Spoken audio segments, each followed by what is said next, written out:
Euskadiko Lehiakortasun Institutuko Orkestrako zuzendaria da, Aranguren Andre, egunon. Egunon. Egunon eta ongi etorri, lehen aldiz ditugulako hemen platoan, beti Skype bidez eta aritzen gara. Hori da. Badakizu, horrelakoetan batzuetan, eszenatokiak berak beldur pixka bat ematen du, hemen guztiok nasten garela, hortaz, ongi etorri. Bai, lasai. Albiste nahiko kezkagarriak jasotzen ari gara, bata bestearen atzetik, autogitzaren sektorea daukagu hor batez ere erdialdean, Alemaniak dardar egiten duenean ona ere iristen delako. Nola ari zara egiten zu datu hone jarraipena? Bueno, azkenean hori koiuntura momentu honetan ematen ari diren aldaketa garrantzitsuak dira Europan, ez? Azkenean, aldaketa klimatikoa dela eta bainbat eta jasangarritasunean aurra egiteko, bainbat eta aldaketa egiturazko aldaketa ematen ari dira autogintzan. Baita ere, merkatuen eta globalizazioaren ondorioz, ekonomia gero eta irekiagoa daukagu eta orduan hor neurri handi batean Txinako produktuak sartzen ari dira baita ere, eta aurretik ere ikusten zen autogintzan aldaketa oso nabarmena emango zela, ez? Eta munduko lehiaren ondorioz, beste herrialde batzutan, azkenean lehiatzerakoan eskulana merkeago baldin badago, baldintza merkeagotan ekoiztu baldin badaiteke, eta gure produktuak hainbeste desberdinduak ez baldin baditugu bestekiko, azkenean lehia horretan sartua dago Europa, ez? Eta orduan zentzu horretan ikusten ari gera hainbat autogintzan, gaur baita ere siderurgian, ikusten da hainbat sektoretan, industri sektoretan erasan hori jasaten ari dela ere bai, ez? Orkestrak aurtengo txostena aurkeztu berritan, albon daukazu gainera. Datuek erakusten dute oro har, eta gero egia da matiz asko daudela, batez ere soldata arrakalan, generoan oraindik, etorkinen artean, gazte eta heldua adinaren arabera ere bedagoela, baina oro har, nimentzat txostena irakurtzen ari naiz, eta erakusten du egoera ekonomiko sendoan harrapatzen duela gintzat ziurtasun egoera horrek Euskadi. Bai, alde batetik, txostenean bi zati dauzkagu, ez? Bi helburu nagusi ditu txostenak. Alde batetik ikustean nola gauden, lehiakortasunean eta ongizatean, pertsonen ongizatean ere, bai? Guretzat garrantzitsua delako, garapen ekonomiko azkenen, pertsonen ongizaterako lantzea, ez? Orduan, hori lantzen dugu, nola dagoen pertsonen ongizate maila eta lehiakortasuna, eta bestalde, urte oro gai konkretu batean sakontzen dugu. Eta urten inklusioaren gaian sakondu dugu. Bai adinaren, generoaren eta jatorriaren arabera, ez? Orduan, zuk diozun bezala, lehenengo zatian, emaitza ekonomikoei begiratzen baldin badiogu, zenbateko balorea sortzeko gaigean pertsonako, hau da, biztanleko barne produktu gordina, adibidez, hazkundea izan du, azken urtean, Europako bataz bestearen gainetik igo gera, eta gainera gure biztanleko barne produktu gordina, Europa baino 1,11 altuago daukagu, ez? Ekoizkortasunak ere, bilakaera ona izan du, bai industrian eta bai oroar ekonomian orokorrean, enpresen errentagarritasunari begiratzen baldin badio gure emaitzak onak dira, eta bar. Hor nun dago pixkat gure utxunea edo berrikuntzan. Berrikuntzan enpresa txiki eta ertain asko ditugu gure ekonomian, eta begiratzen baldin badugu, enpresa txiki eta ertainak zenbatek berrikuntza egiten duten, beste Europako herrialdekin alderatuta, hor atzetik hangoaz, ez? Egia da azken datuak, justu aurreko astean ateazian da hobeak dira, aurrera egin dugu horretan, baina oraindik ere Europaren atzetik daude. Eta berrikuntza oso importantea da azteko. Epe ertain da luzera baita ere, lehiakorrak izaten jarraitzeko, garrantzitsua den elementua. Handia da desberdintasuna, berrikuntzari dagokionez, berandugoaz, baina oso berandu. Europaren batez bestearekin alderatuta aldea ez da handia, baina Europako referentziazko erregio batzu behiratzen baldin badiogu, adibidez Baden-Württemberg edo Upper Austria, eta hauek gure antzeko industria egitura dute, eta hauekin alderatu ezkero tartea daukagu. Inklusioa, aipatu duzu, eta zuek argi daukazu orkestran gainera, lehiakortasunen motorra ere badela inklusio hori. Identifikatzen duzuek, gaur-gaurkoz, gaur egungo merkatuan langileari, kosta egiten zaiola, ez dela merkatuan sartzea, baizik eta sartu eta lekua egitea, azte profesional hori ere garatzeko aukera izatea.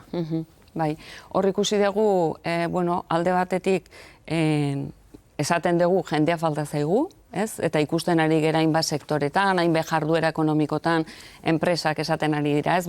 Ez dutela, ez dituztela pertsonak aurkitzen, baina bestalde baita ere ikusi dugu, bai adinaren arabera, edo bai batez ere emakumearen kasuan, eta atzerritik datozen pertsonen kasuan, dituzten gaitasunak, gero lan egitea tokatzen zaien, beraien egin beharrak eskatzen duten gaitasunan gainetik daudela, ez? Orduan hor ikusten dugu, adibidez, atzerritik datozen pertsonen kasuan askotan esi batzuk daudela, beraien gaitasunen tan oinarritutako lanak egiteko, ez? Esate baterako pertsona bat medikoa baldin bada, edo ingenieritzako ikasketa baldin baditu, edo beste ikasketa batzuk, informatikako zerbait, edo prestatua dago zerbaitetan, baina gero ez daizkie tituluak homologatzen, dauden esi administratiboengatik eta beste lan batzuk egitea tokatzen zai ere bai, ez? Eta hori azkenean denon kaltetan doa, beraien kaltetan eta gure kaltetan bai, ez? Akaso ondorio populista xamarra da, baina askotan entzuten ditugu, enpresa desberdinetako ordezkariak, perfil konkretuetako profesionalak falta zaizkila esaten, ondoren ikusten dugu, 24 eta 34 urte bitarteko gazten, eta 54 urte bitarteko langileen soldatarrakala, portzentajea 28%koa dela. Hori da.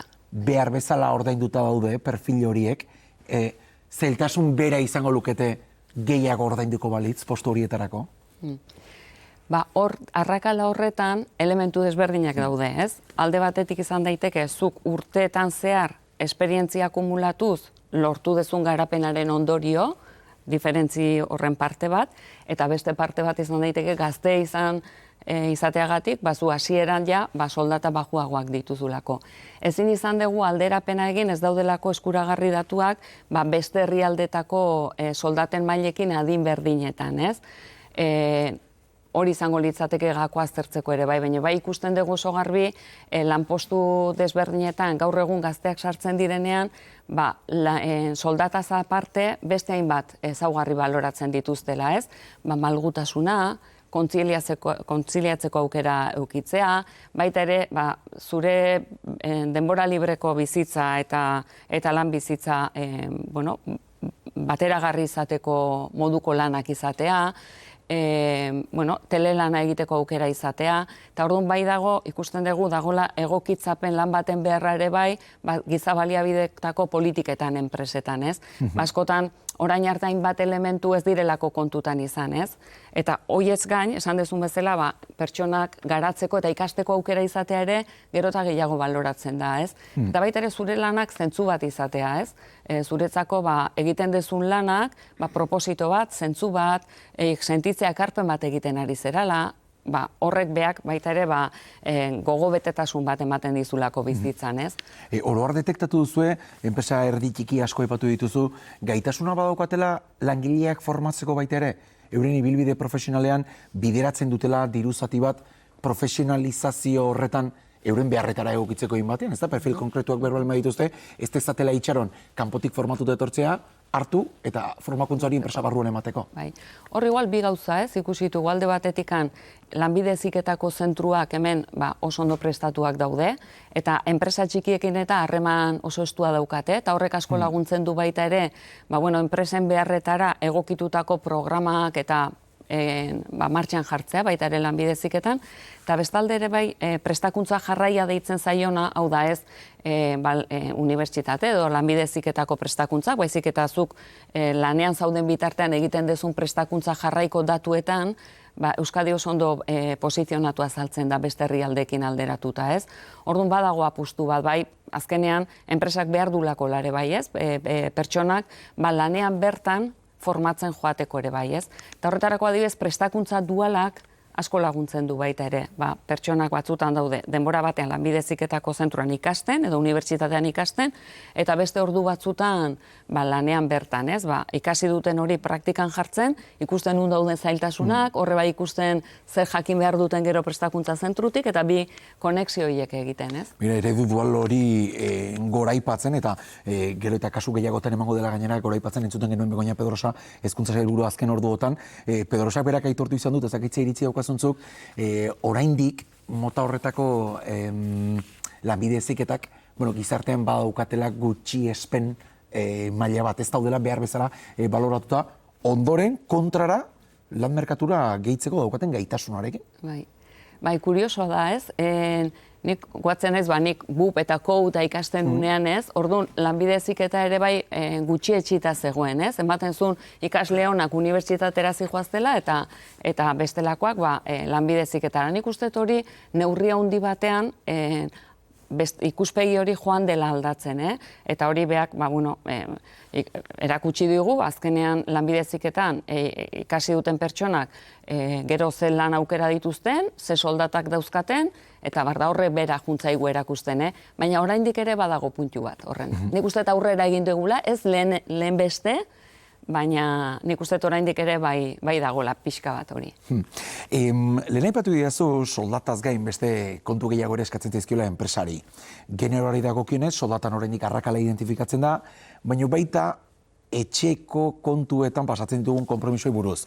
Niri aldea sekulako hori ditu zait, gizonezkoek 2 ordu gutxiago pasatzen dituzte egunean aurrak zaintzen, emakumeekin alderatuta. Emakumeek 5 ordu, gizonezkoek 3 pasatxo gainera batazbestekoa kontuan hartuta. Enpreseko hori aldatzeko ere zerbait egin dezakete, hor konpromisoa daukate? Nik uste hor gakoa dela eta hori da adibidez emakumeak lan munduan gerota gehiago egia sartzen, baina oraindik ere kontziliazio gaietan emakumearen ardura etxean ikusten da egin dugun analizian handiagoa izaten jarraitzen duela. Bai aurren zaintzan eta baita ere adinekoen zaintzan eta barrez, bi alorretan. Eta horren enpresek kontziliazioko politikak errazten dituzten neurrian, eta adibidez malgutasunak ematen ordutagiaren malgutasunak egoteko aukera dauden neurrian eta bar, errazten du baita ere emakumeak kontziliazio horretan aurrera egitea, baina horrez gain dago baita ere gai kultural bat, eta da hori gainditzen jun behar degula. Ez da berdintasunean, pauso batzuk eman baldin badira ere, oraindikan aurrera egitekoak badaudela, ez? Eta banaketa horrek pixka justuagoa izan behar duela aurrera begira ere bai. Beste herrialde batzuetatik etorritako langileekin alderatuta arrakala askoz ere handiagoa da, 24%koa soldatari dagokionez. Hemen gakoa zelan motetan txertatzen diren da? Zati batean bai, ze izan ere landu ikusi dugunean kanpotik datozen pertsonak oro hartzeratako lanbideetan dauden, normalean oinarrizkoak diren lanbideetan daude, eta prestakuntza profesional gehiago eskatzen duten lanbideetan bertako gizonezko emakumeak ere bai, ez? Horrez gain, baita ere ikusi dugu zailtasuna, kanpotik datozenen zailtasuna batzutan lan merkatuan sartzeko prestakuntza bera dela, ez? Prestakuntza landu denean, etorri den pertsona horiek prestakuntza osagarriak egin dituztenean, lan aurreratuagoetan lan egiteko aukera daukate. Baina naiz eta lan elementalagoetan lan egin, askotan, lehen esan dugun generoaren alor horretarako, ez? Adibidez, emakume asko kanpotik datozen pertsonen 10-3 Hego Ameriketako emakumeak dira, ez? Horiek zaintzan egiten duten lanaren ondorioz, hainbat emakume eta gizonezkok daukagu lan munduan bestera bateko lanak egitea, lan mota horiek baita ere, kanpoko pertsonak, ez, egiten dituztelako. Horrek ez du esan nahi, pertsona hauek ere beraien prestakuntzan sakondu ahal izango balute, aurrera egin ahal izango balute baita ere, beste garapen profesionaleko aukera batzuk izango lituzkete baita ere, ez? Gai arantzatsu bat, absentismoa. Gizartean, kalean ikusten dugu, jende askok ere, ez dakiela arazo bezala deskribatu beharko lukeen, ez alde batetik. Patronalak argita garbi agendan txertatu duelako gai hau, datuek ere erakusten digutelako Euskadi beste behin estatuen erkidegoen artean lehen postuan dagoela, Europan ere bataz bestekotik oso altu dagoela, baina liberan entzuten dugu sindikatuek esaten dutela absentismoa ez dela existitzen. Ze hausnarketa egiten duzu orkestan? Gai hau guretzat berria da, hasi berria hau lantzen, egin ditugun lehen analiziek esan dezun bezala, erakusten digute hemengo datuak, Europako, Espainiako beste erkidegokoak baino. Datu zehatzen batearen, euneko 5,8ko Euskadin, zuen txostenen arabera, 4,1 Espainian eta 4,6 Frantzian, adibide gisa. Hori da, bai. Baina guretzat oso garrantzitsua da terminoa bera, ez? Eta horren barruan gauza asko nahasten dira baita ere. Orduan guk analizi hori egin dugunean, behin-behineko ezintasunagatik ausentziak landu ditugu. Hau da, pertsona bat edo gaixo dagolako, edo gaixotasun bategatik, bajan, edo baita ere zailtasun profesional bategatik. Lanean akzidente bat izan dulako, edo orduan horiek izan dira landu ditugun ausentziak. Zer gertatzen da, ausentzia horien arrazoiak aztertzerakoan faktore asko daude. Faktore batzuk izan daitezke pertsonan ezaugarriak, hau da, adineko pertsona batek normalean ausentzia gehiago izan ditzake, normalean adinekin gehiago, osasunak ere okerrera egiten duelako, emakume izan edo gizon izan, baita ere desberdintasuna daude. Orduan daude ezaugarri batzuk pertsonarenak horrera egiten dutenak, eta pertsonaren gaixotasun edo egoera, osasun egoera bera, ez? Daude beste ezaugarri batzuk enpresaren ezaugarriak, adibidez, sektore publikoan ausentziak altuagoak dira, sektore pribatuan baino, hori enpresaren ezaugarri bada, publiko edo pribatu izan, sektore batzutan, beste sektore batzutan baina ausentziak altuagoak dira, orduan baita ere, Euskal Autonomia Erkidegoan sektore mota horietako batzuk gehiago ditugu, orduan horrek parte batean esplikatu dezake. Beste faktore multzo bada, enpresa eta langilearen arteko harremana, ez? Harreman hori nola gauzatzen den, ze motatako kontratu dauden, adibidez kontratu finkoak dituzten pertsonen kasuan, ausentziak txikiagoak dira, aldi bateko kontratuak dituzten eta baino. Segurtasun gehiago daukazulako, baita ere, horregon daiteke parte batez. Eta bestalde, baita ere, inguruneko faktoreak. Ez da berdina, zure ingurunean, osasun sistemak segun nola funtzionatzen duen, denbora luzeak dauden, frogak egiteko, motzak diren, eta hori baldintzatzen du, eta baita ere zenbateko babes soziala daukazun. Zu bajan zaudenean, guztiak kubrituta baldin badaukazu edo ekonomikoki inungo galereik ez badaukazu, kubritu dagoelako edo komplementuak daudelako soldata momentu neuki dezakezun jeitsiera hori babesteko, horrek ere bai eragin dauka. Badaukagu hortat sensazioa aurre iritzi faltsuek, absentismo horren portzentaje total horren barruan dauden langileak ez direla joaten goiz horretan etzekoatelako gogorik lanera joateko. Zatiketa oso handia da. Orduan nik uste nola, faktore diferenteak dauden, kolektibo bakoitzak egiten duen irakurketa da desberdina baita ere horrena. Zein da egia?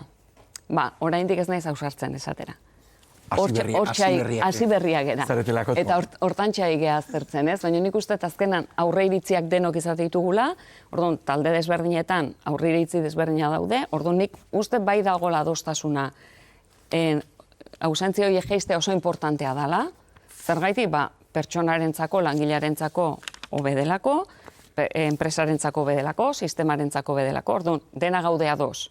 Horiek jeistea komeni dela, kontua da nola jeitsi jakiteko baita ere zergaitia jakin behar dira ondo, ez? Eta hortan ari gera. Espero dut urtebete barru datu gehiago analizatea. Jakin dagoeneko konbidapenik ere ez duzula behar, etorri izuzenen, da gustara gongo gara, Maria Jose Aranguren eskerrik asko gurekin izateagatik. Zeuri. Por cierto, badakit denboraz gezkigoa zela, baina begira adibidea jartzarren da elkarrezketa izteko, Gernikako enpresa baten adibidea izan genuen, enpresako arduradunak hasi ziren gimnasioa ordaintzen, langileei, guztiak elkarrekin crossfit egitera joaten ziren, eta modu horretan lortu zuten baja kopuruak esate baterako murriztea. Batek dakit, datorren urtean analizatuko dugun gakoetako bat izan ote daiteke. Eskerrik asko Aranguren Andrea. Zeuri. Bagoaz albisteekin Irati.